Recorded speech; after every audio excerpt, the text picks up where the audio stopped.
pour la suite de cette exploration des nouvelles technologies, du futur du cinéma, des nouvelles images. Et aujourd'hui, plus particulièrement des nouvelles images suisses, dont on est particulièrement fier au NIFFF, car c'est eux qui ont gagné l'appel à projet organisé par la RTS et le NIFFF l'année passée, toute l'équipe du 5ème CAVALIER. Je vais les laisser continuer pour vous présenter leur projet. Je me permets juste de vous les présenter en personne. Schneider, réalisateur. Julien Dumont, réalisateur et producteur. Kennocha Baud, DBFX Workshop et plein d'autres choses, je crois, quand même. Voilà, art directeur, directrice, pardon. Art director and more. Voilà, alors, est-ce que couteau suisse a un féminin? Or can we say Swiss Army knife? Pour la partie artistique. And for the artistic part, Jérémy Sainte-Marie, merci. Jeremy Sainte-Marie. Surprise du jour. He was a surprise guest. So the fifth horseman, the floor is yours. Good morning, everyone. I'd just like to say a word, say that on the same day, last year we were here with lots of people. We were here to tell you a story, and here we are 1 year later. And now we're sitting down and we're more relaxed. We feel less at risk, and we're really happy to be with you here. And we'd like to tell you how we did this series. The idea of a web series is quite rock and roll. Maybe less than a year ago, we had to put it all together.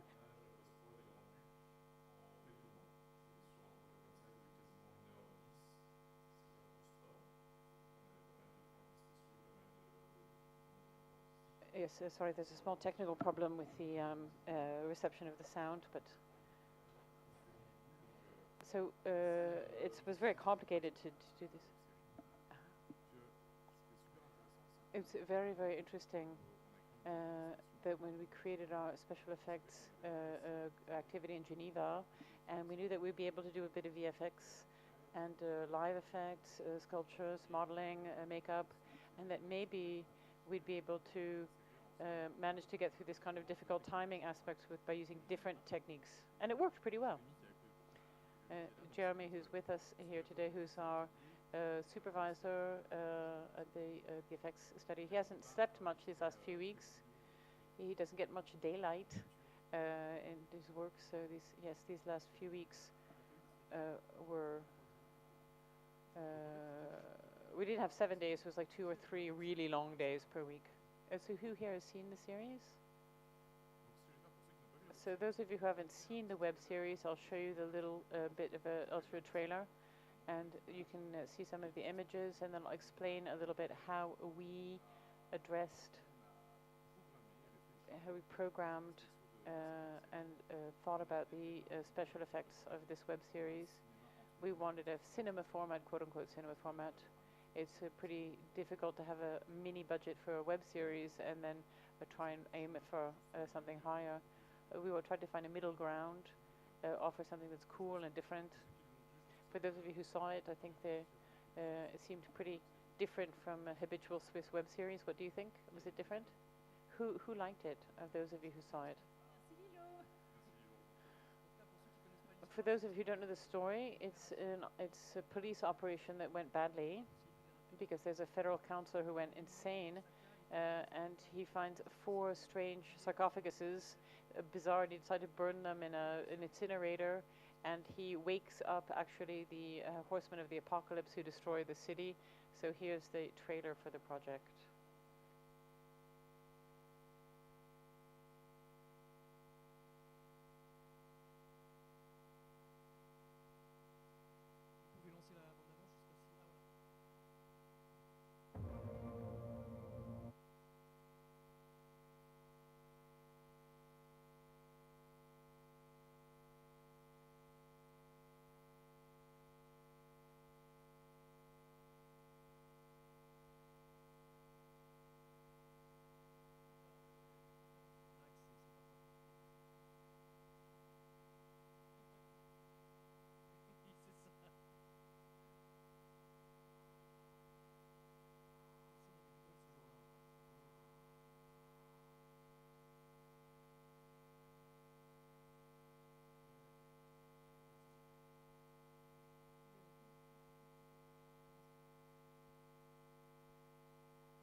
It's finally working.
Sorry, yes, we'll be continuing. There was a technical error in the interpreting booth.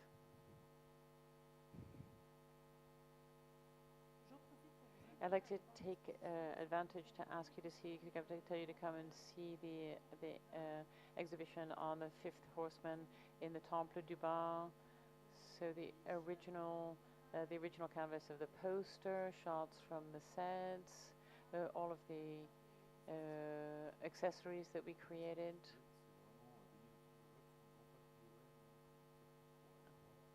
Please feel free to go and see it. You could also get the storyboards, the graphic ideas, and the model. Yes, a question. So I worked as a volunteer. I went to see the screening of the film, but where can you find it actually? On RTS Play.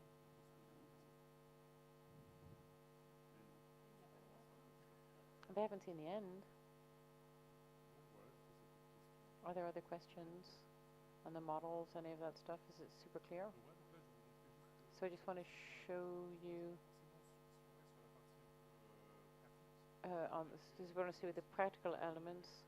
We created the horsemen with the masks and so on. Maybe Kennocha, you can tell us about when we got done pitching it, when somebody said horseman, it's like someone, you mean horse, means riding. So for us, very quickly, we weren't going to create VFX horseman, because the work in special effects would have taken a year just to do for the five horsemen. That would have been impossible. So my task was quite quickly to find a horse stuntman, and I found one who'd worked 20 years in Paris on French productions. So we met him once, explained what we wanted to do, and came together pretty quickly. He was quite willing to costume and make up the horses. They're used to doing horse stunts and horse theater, and so we shot 2 days in a ring in Geneva, and we were able to do all of the shots of the riders and the horses. The fact of having somebody that, having a stuntman means they could say we can have the hoof land right on the mark. Actually, it's incredibly precise and it really helpful. So to cover the horses in blood-covered slime, these are really horses that are used to working as stunt horses, horses that aren't afraid of this kind of beams and lighting and all that kind of thing. So these are horses that are used to that kind of work and that can be in there, incredibly adaptive. We also shot by night, so the animals are super lively at midnight or 1 in the morning when generally they're sleeping at that time. It was really fantastic. I want to show you a picture of part of the team in the workshop as we were working. We've got a PVC rocket launcher. We're really doing this with the shoestrings and chewing gum. Here we have the demon that's being built. Here's some of Didier's designs, incredibly precise. The whole evolution. I really encourage you to go and see the exhibition to see all of Didier's original designs. We had the Horsemen of Famine, the Horsemen of War. We really took inspiration from his drawings to sculpt the masks. This is the Book of Seals. Here are these the telescopes we see, the Horsemen of Death, and the sarcophagi. These were the first image of the sarcophagi. We go on and talking about them, but we came up with these in the end. So the approach that we had with the horsemen was that we couldn't do prosthetic makeup, so we did silicone face covers. So because they were the stuntmen who had to ride, who had to wear this, so it was needed to be able to put it on easily.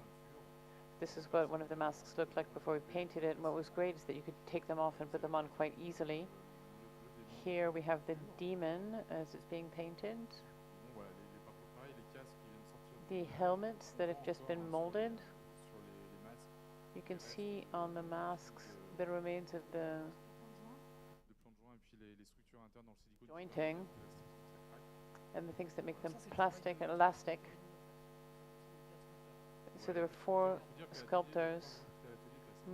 Most of the people who were in the workshop, they were really multi-skilled. You know, you didn't have just one specialty as they do in American studies. People who do, you know, we had to be able to do everything, you know, latex and foam and painting. And here's one of the swords. So this is the sword of the red horseman. So it's basically the evolution of the ways, the means that we have at our disposition to hurt and kill each other from the dawn of humanity. So, a panel of the effects, practical effects. When we left from the pitch last year, and a few days later we got confirmation we'd won, we stopped our lives completely and threw ourselves in it. We weren't actually able to do that. We only got to start a couple of months after the fact. It was maybe 2.5 or 3 months of writing the screenplay, and then 4 or 5 months of production, 8 months of complete production times, pre-production, production, and post-production. A little bit under 8 months. So you see really the tour de force. We decided that this is what we wanted to create, but it was really fantastic to be able to put this kind of project together. So if we get to the VFX, we break down a couple of the effects in the series. Feel free, Jeremy, to comment. So quite quickly, I put effects in the first episode. Those the episode that took us longest, actually, not because it's complex, but because there are a lot of effects during the attack. All of the weapon flashing, the impact traces, the smoke, all of that when you line it up, because it's really quite a lot. You have to position them, track them, cut out the characters, and it takes a lot of time. And we didn't make it easy because we shot it really fast. This is like 1 day of shooting, which is really amazing. It should take at least 4 or 5 days, and it was an awful rainy day. And the reality was there were projectors and elements. We had to erase lots of things. We didn't make it easy for you. The editing also took a lot of time. We kept going back and forth. We're really sorry, Jeremy. Mea culpa. So once again, it's really incredible if you're doing from pre-production to post-production.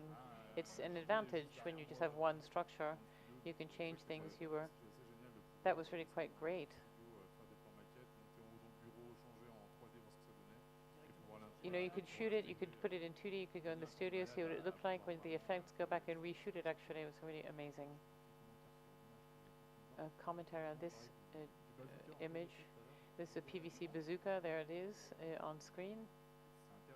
It's really interesting when using props for the actor and the camera, and then we work on it in 3D afterwards. I did this kind of really rough 3D tube, and then I tracked it by hand. Here I did the maquette and the model, and then they matched quite well. So we always wanted to have a model for the pyrotechnics to help the actors and the crew and so on. It wasn't really obvious how to manage that. Here we integrate the horsemen in the street. So we have shot in a real location. It's supposed to be in a real location, but in fact we're in a horse ring in the middle of nowhere. So that was also quite a lot of elements that had to be integrated.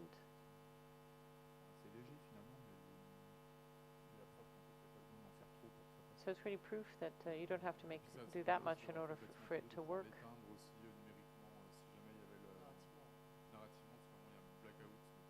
Normally there's a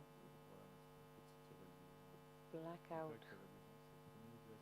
The White Horseman is the first one in the series. They required quite a lot of effort because each bolt of lightning was done by hand, one by one. It took quite a lot of time as well. We said, Jeremy, we want lightning on the White Horseman. And so it was by hand, each one. We thought it was a routine, but actually it's not so much a routine. You just have to do them one by one to be targeted directly on the body, the arc of the lightning, and so on. So this super short production process, you don't think of everything. On the shooting, if we'd thought about the lightning, we would have put some light to light it up, actually, but we didn't think about it at the time. And then you realize that with this thing's going so fast, we just did what we could, not necessarily what we wanted to do. The idea is that if you want to make a film, you have to have a really tight crew. We wouldn't have been able to just keep making it up as we went along. It's really thanks to Jeremy, who's right here, that he was able to figure stuff out. You know, we were editing it and then you could add things. And the shot of the helicopter, one of the last shots we did this in 2 hours. I did a model. Jeremy put it together. We filmed it. It was midnight. At 2 o'clock in the morning, you started working on it. In the morning, we had the shot. These are not optimal conditions, obviously, but narratively, we needed it. We needed that effect, and it took a long time to get the blue background.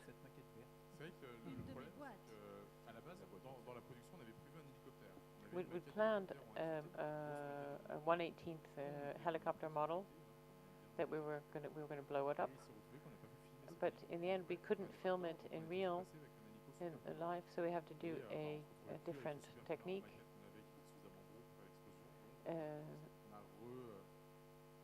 So we really had to modify it in the process.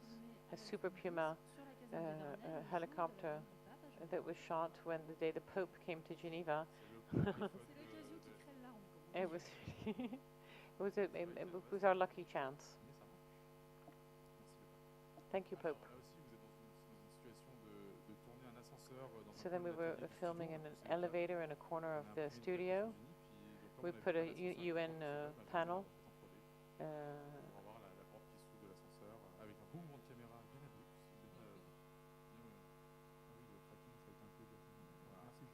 Yeah, that tracking was also difficult. Here you see the UN blowing up. You're thinking Independence Day here. It's totally crazy 3D. We filmed it as we drove past, not with an iPhone in this case, but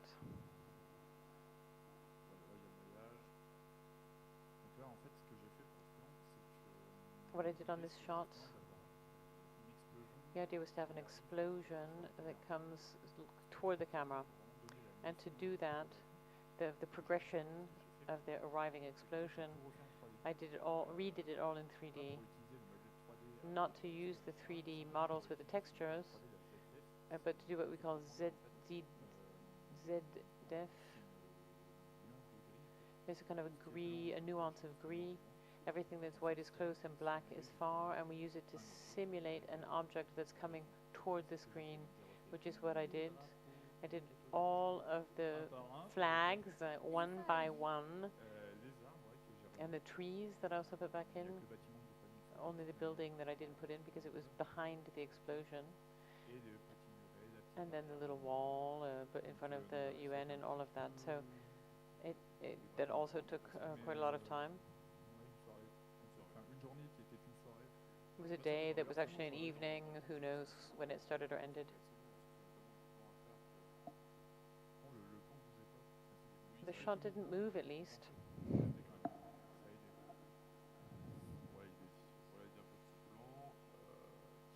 So here's the idea of the shot. We did it in miniature. In this shot here, the police car leaving the attack zone. And what's interesting is that we used the police car. We made a fake police car The police gave us the stickers and everything. And then we said we come to Neuchâtel and we wanted to film the collegial.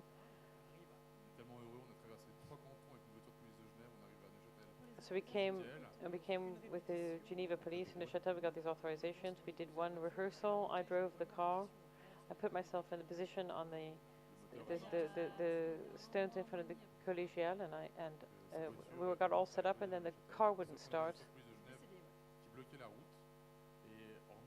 So the street was blocked, and beyond the problem, we actually in the end we were unable to do the shot. So we have these drone shots of the police car that Jeremy remodeled. He recreated a 3D police car that he animated in order to slip it in. It's a lot more drowned in smoke. So you created the kind of a play of images. We did it with the posts on the sides, but at least when the headlights go by, the shadows change and gives you some orientation. The same with the car, but you can't see it very well to have the reflection of the car. So you have many more special effects in the series. We are just giving you a breakdown of them. I open a parenthesis for. I studied 3D, so we were not doing many models at school. And as a VFX artist working with points taken out of a model, it's rather lucky because in around the year 2000, after Matrix or around the Matrix, we are doing pure VFX. So my generation doesn't have or often have this opportunity. We are showing you all this. Of course, we are very far from the Avengers. We are very modest, but imagine the budget of only one day for the Avengers. So we have a very modest level, but Obligato, who supervised the special effects of Star Trek, was also supervisor for The Aviator, and they used many forced perspectives. Shutter Island 2, they did the same, so it still works, and it's cool. Here was our work on the fifth horseman. We have more images of the workshop when we were creating the props, and we are here to answer your questions.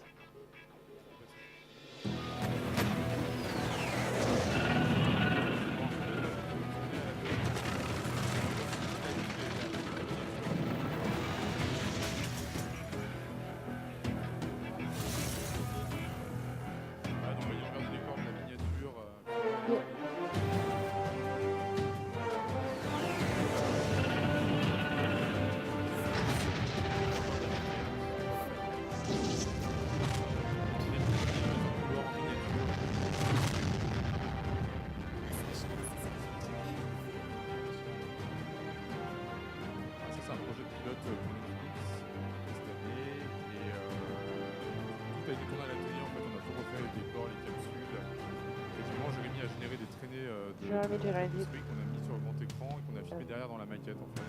The traces of the smoke integrated into the model.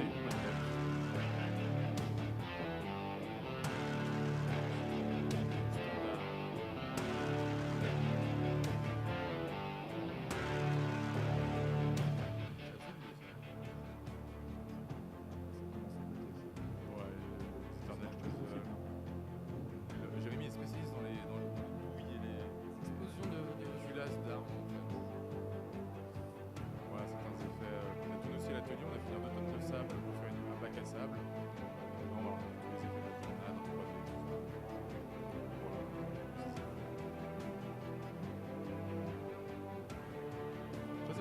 RTS Play cette année. Où il a refait la tempête. Démo de tempête. Demo of a storm. Voilà. J'ai un petit version qu'on a fait l'année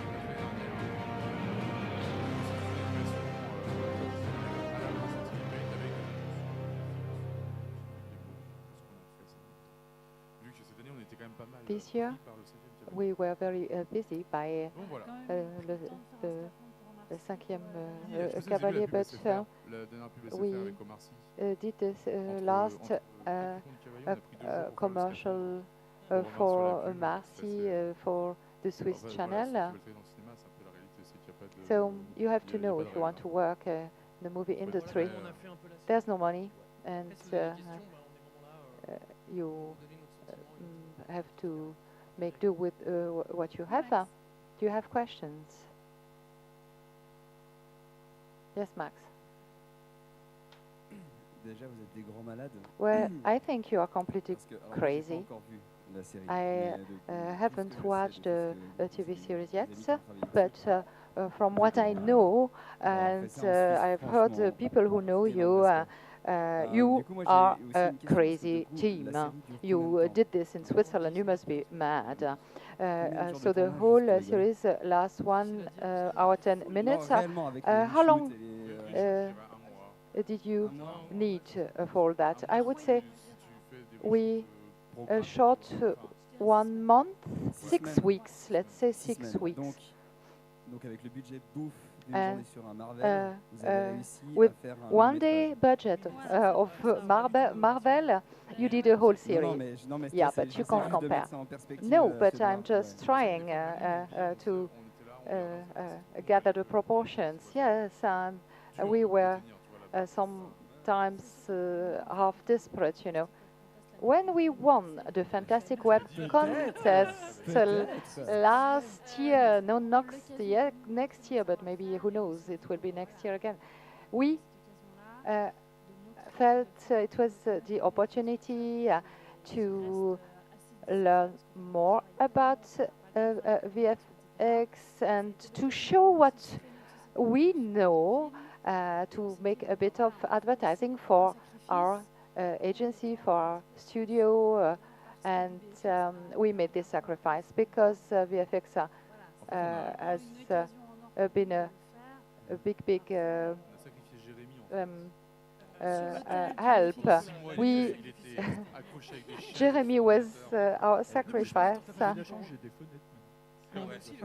We tortured him during 8 months. On a vraiment Even if it was hard, we just wanted to please ourselves. Patrick, who's here from the RTS, won't deny it. Things are possible even in Switzerland. Yeah, it was huge, a huge effort what you did. It's also thanks to Anaïs and Patrick who trusted us. They visited us and they really managed to imagine the whole thing. Internet, of course, allows you to spare a lot of money. Yes, if you take this energy and you use a tenfold the same amount of money, and you can produce a huge production. On the golden book of the production, somebody wrote, yeah, the whole crew committed suicide, but the result is great. Bon, s'il y a un psychopathe dans la salle, So, mais moi je trouve ça très gentil en fait. Je trouve bien autant les haters que les gens qui adorent en fait. Je trouve que ça laisse personne. so we have all kind of reactions, but it lets nobody indifferent. I have a question. How do you perceive? I started with watching the series first, and it gave. I wanted to listen to today. The idea with Anais was the following. We wanted to show many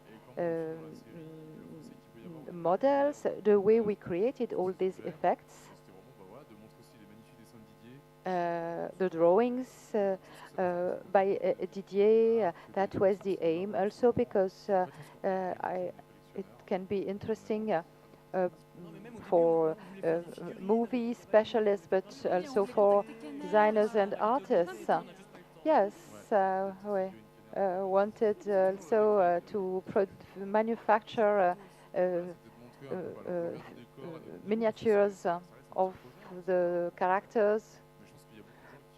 I think all teams cooperated. It was a kind of celebration of what we did. Many times you can't really see all the details of the horsemen, for instance, whereas we've worked in details. So we wanted in the exhibition to show these details. We were lucky because all team, all staff involved was really passionate. The idea was, well, we created this demon and it's shown on the screen for not even a couple of minutes. And so you see, for instance, the eyes, they are not sculpted nor painted, and with this exhibition we wanted to have the opportunity to show all details. Is it out of modesty that in the exhibition you didn't you didn't mention who's done what? Yes, it is mentioned in the exhibition. You have tiny signatures. Yeah, go back to the exhibition, you'll find a plate mentioning all the people involved in the production. The sculptures behind the smoke, or and the horse head, beneath the horse head. The exhibition is a bit fake, you know. You forgot to show my smoke. That's not fair. Go back to your basement.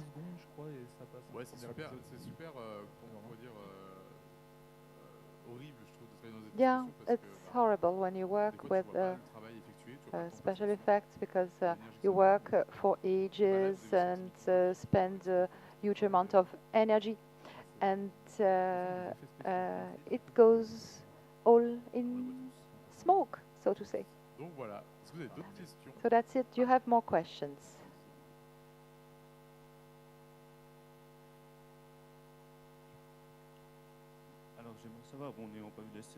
I didn't watch the series. How did you get the idea of this web series and the screenplay?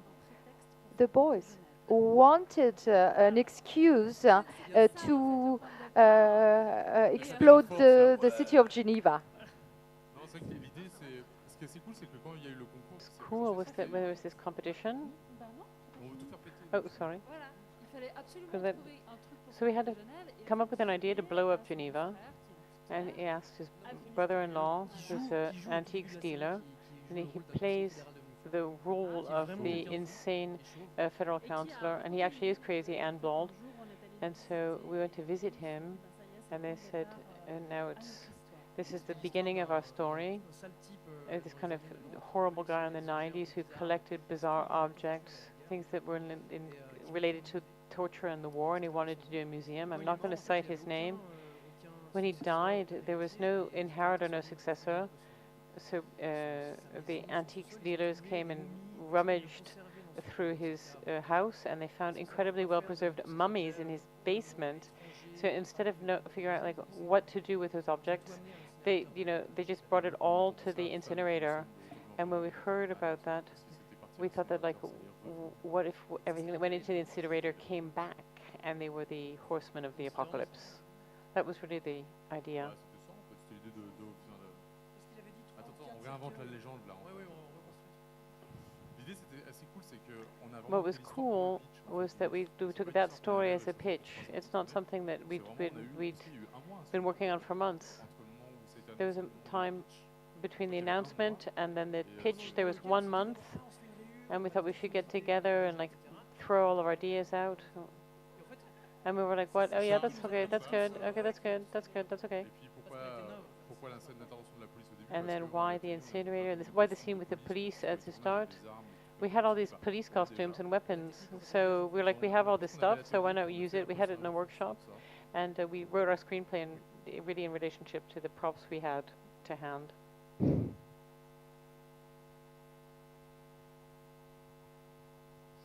I was just kind of wondering, in the screenplay, the RTS gave you any control, whether they changed things, were you completely free? We were free. Amazingly, yes. Quite often we hear about this, the RTS or OFC and Swiss organizations are not really open to this kind of thing. We were sure we were going to be censored, but actually not at all. And I'm saying that because they're here. We didn't have any negative feedback or any censorship. We really had the kind of contributions, constructive remarks in the writing of our screenplay. No censorship at all. No control. Is it the web economy? Maybe Patrick could answer that.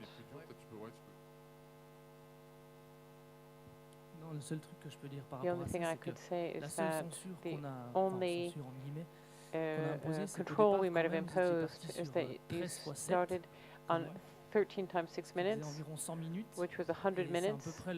And that's the only time I said, no, are you sure you want to write 100 minutes in a few weeks? And you were right, you were completely right. We really quite quickly realized that 70 minutes was already enormous. We almost kind of agreed 10 times 7, it was actually 9 times 7. And so for what remains, you know, we had a constructive point of view and mindset, and we respected your starting point with the Horseman, and we were totally engaged in the genre. And so we selected the project and we decided we would just go for it, and we were going to do and engage in any self-censorship, and then there was really no censorship from them. They've completely followed us. At no point, and you can see it on screen, there's blood, explosions, a lot of eroticism. There's not necessarily stuff we usually see on Swiss TV. 100 minutes was more erotic, more bloody, and then they cut out the 30 minutes of gore and sex. No, truly, we felt completely free, no censorship at all. And thank God. We wouldn't have had time to be censored, actually. Really, thank you. It was great. Patrick, you're part of the LUF. It's hard to engage in censorship if you come from the LUF. There's it's kind of a split between the RTS and the LUF, and I am able to distinguish between the missions of the two. And Patrick and Anaïs were so constructive. We were just like obsessed with our thing. We were just like a fast-moving train, and it was good to have somebody on the outside breathing a little bit, saying like this is going to be a little bit disproportionate. But it was never to do with the content or the feeling. Even narratively speaking, we weren't really clear. What I'm saying, we're like super limpid in the. You're like completely underwater in it, and actually don't realize how people outside will see it, and that really helped us. They really helped us to make it more clear. And particularly on a super fast project, it's really a one-shot. It's something they didn't have time to approve the screenplay, and we were editing already. I see somebody doing a short film, a 5-minute short film. They spend more time writing the screenplay than we spent on the entire project, and that was really the challenge. For me as well, as a RTS producer, that was really the biggest challenge. We knew from the very start when we sat down around the table, we did a retro planning, And we said if we're going to do the NIFF 2018, then the edit, we have to be editing at what time, the shoot has to be done at such time. And we knew that we're going to have to validate the scenario so that you could start pre-prod. So I think we said or mid or late December, and that from that point on we have a solid screenplay and you can work on it. And really, if we hadn't held to that, we wouldn't have been able to show it at NIFF. When we validated the screenplay in December, we were already in pre-production. We'd always started building the horsemen, the props, and so on. And not to mention the recce.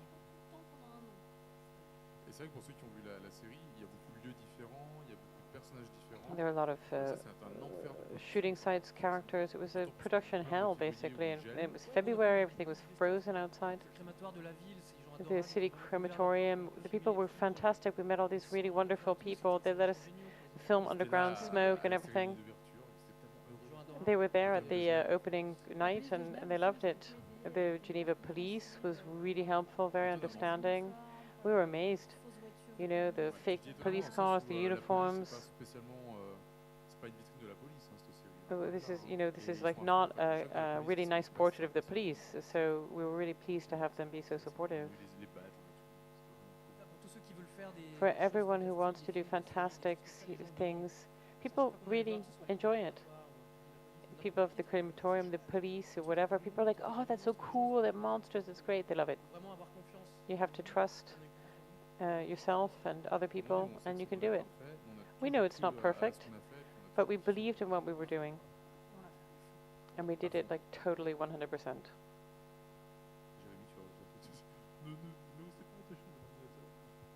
And Jeremy, who was handcuffed to his computer, anything to add? Yeah, we did it. We had fun. Any more questions?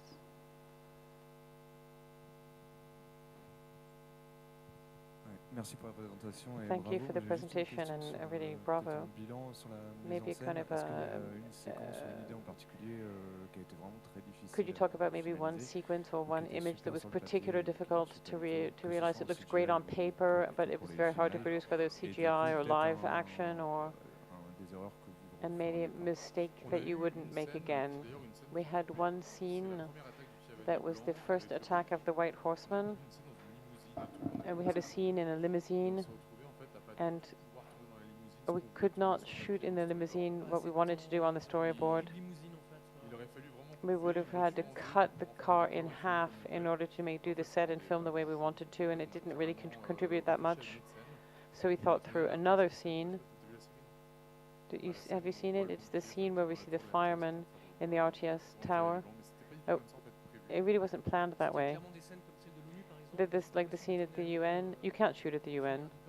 You can't film a diplomat in that whole setting. We had to find solutions that let us make people believe that we're going into a building that might look like the UN, but we shot it in a parking lot, actually.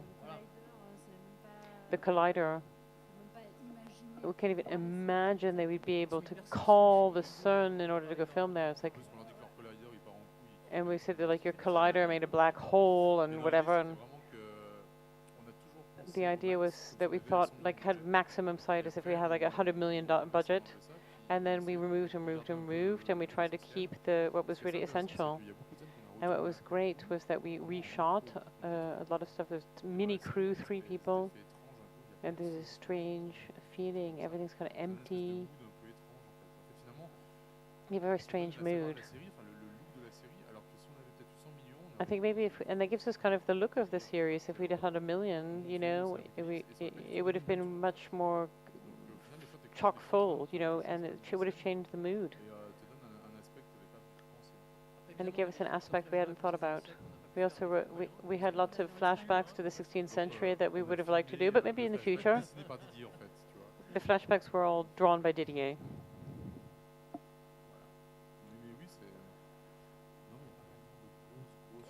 No, they're nothing enormous, you know. Elizabeth should have been a man. Richard Samel, who was supposed to be play the Elizabeth character, but he got hired for the Name of the Rose, and so he was unable to work with us. He was a fantastic, really nice guy. And so we found Stephanie Schneider, who played Martin, who would be turned into Elizabeth. And so in the production of a film, we think the series, like, oh, these two really powerful women are going to fight. Actually, that was not our intention. So it's great to see how things evolve due to production costs and production issues, and it actually gives us a completely interesting result. It's really the reality of making a series. But once again, because we were a team, you know, we were able to handle these kind of limitations.